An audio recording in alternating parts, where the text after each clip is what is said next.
tell us a bit about what you did here today at Northampton College? What was the purpose of your visit? Well, I was along here today talking to the LGBT community, and I believe some of the performing arts students. I was largely reading from The Mirror of Love, which is a fairly encyclopedic poem about gay culture that I did in the late 1980s in response to the Clause 28 that was being passed into law then. And I just talked about some of my latest projects and generally vented my ill-informed opinions upon the otherwise blameless student population. And in terms, obviously, this draws an end to our LGBT History Month.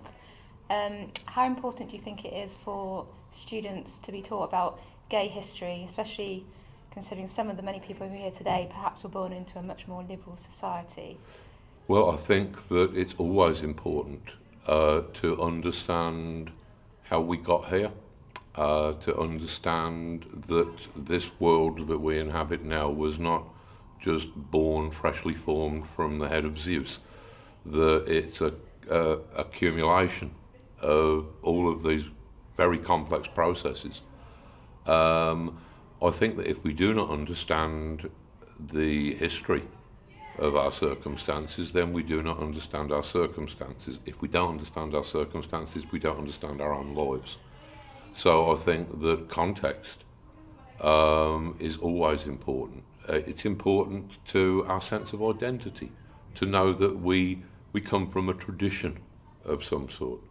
So, yeah, The Mirror of Love is by no means a definitive poem about gay history and gay culture. It was just that when I wrote it, there were no other histories of gay culture or gay society. So they could probably improve upon that, but I think that at least it gives people a basis to understand what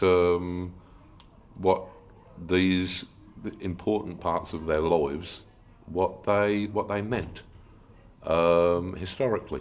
You know, I think that is true not just of sexuality. I think that's true of everything. We ought to really embrace history because it's our best way of understanding the absolute mess that we've gotten ourselves into.